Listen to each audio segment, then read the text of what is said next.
very own Coach Mel Aquino, the Bear 650. Yan. So, sino happy sa Bear 650? Taas ang kamay. Yan, sino excited doon? Sino natuwa? Okay, so yan. Okay. So, Bear, John? First John? Alright, Candy. Anil, please join us here in front. Amor, please join us again. Where's John? John? 1, 2, I don't think John is here. Okay, yeah, John. So, ito na, the moment of truth. So, Anil and Amor, Boss Mike, please do the honor in unveiling, ladies and gentlemen,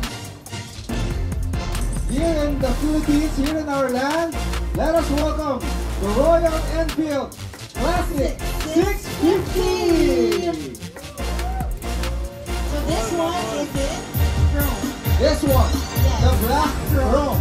Now, excited kanina eh. Abor, gonna hand over the mic to you again. Let's talk about the prices. Okay. Thank you, Alex. Yeah, it sure looks beautiful every time I see it. So yeah, we'll go to the pricing. As I was saying, we have tried to keep it accessible for... What's up guys? So naimbitahan tayo ng Royal Enfield Philippines kung saan ginanap sa Intramuros para sa pinakang latest motorcycle nila, unveiling ng Classic 650. So last week lang ito at nabigyan tayo ng chance para makapag-test ride at kasama natin ng mga kaibigan natin sa media at ganoon din sa mga vlogger. So limited lang yung mga naka-attend dito at swerte naman at isa tayo na imbitahan at ganoon din nakapag-test ride tayo ng maayos at napakaganda ng ambience, bagay na bagay sa in-unveil nilang motor, Classic, dahil alam naman natin na kapag tayo ay nasa Intramuros ay medyo makaluma. So wag na nating patagalin at panoorin natin kung ano yung mga nangyaring kaganapan at ganoon din yung pag-unveil ng motor na to. At maya-maya lang tingnan natin, ikutan natin ang motorcycle na to and then tingnan natin yung mga presyo, specs and features at ganoon din yung mga color variant. Alright, once again, thank you Royal Enfield Philippines for inviting me. Alright, so meron siyang 647.95 displacement at meron siyang inline twin cylinder 4-stroke single overhead cam o SOHC at meron siyang max power na 34.6 kW at 7,250 RPM. Meron siyang max torque na 52.3 Nm at 5,650 RPM. Bore stroke 78 mm by 67.8 mm.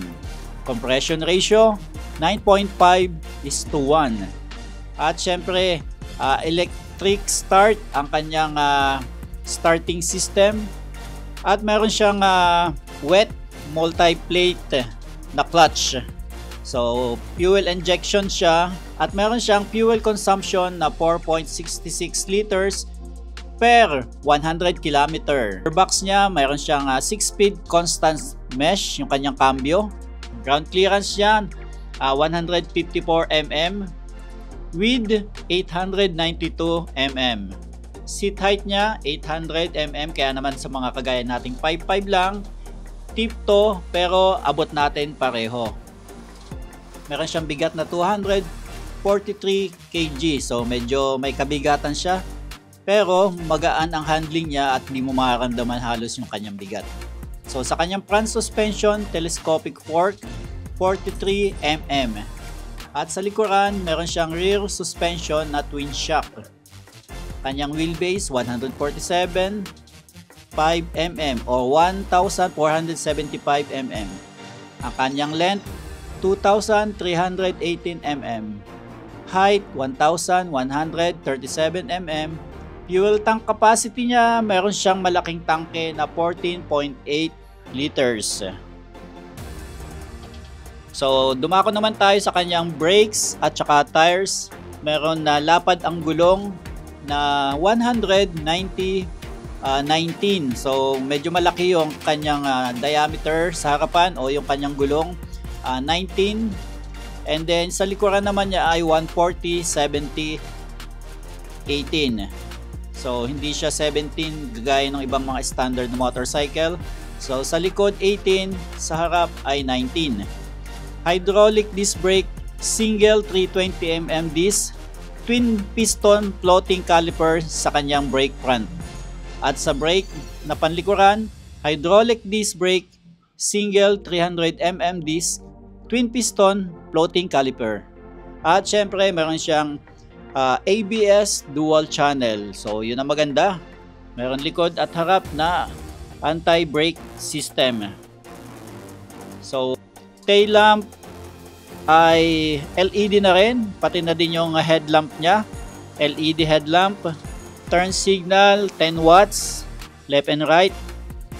At importante nito, meron siyang USB Type-C charging point. So kahit classic siya, meron pa ring touch ng mga latest na gadget. Pwede ka mag-charge ng battery mo, cellphone, at kung ano pang mga electronic device. Alright?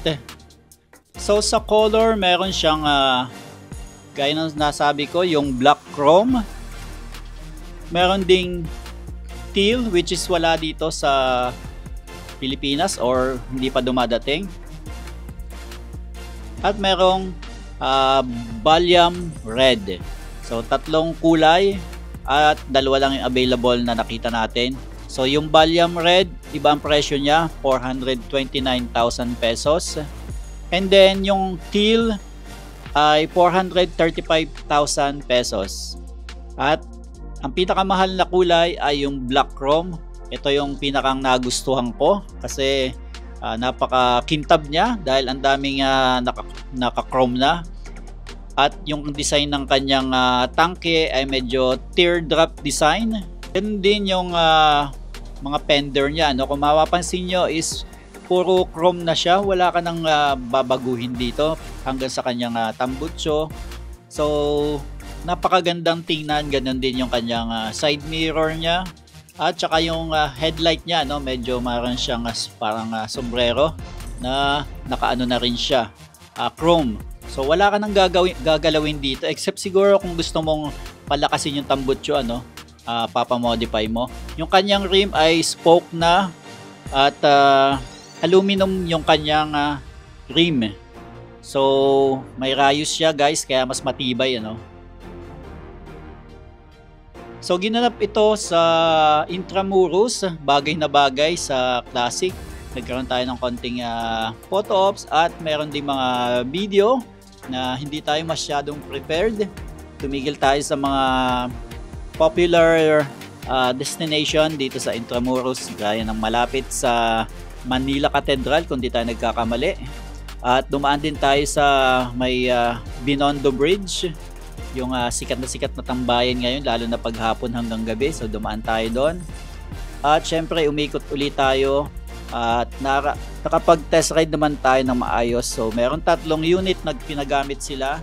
At tempo naman, ang nagamit nating motor ay yung gustong gusto natin, na yung kung tawagin ay black chrome.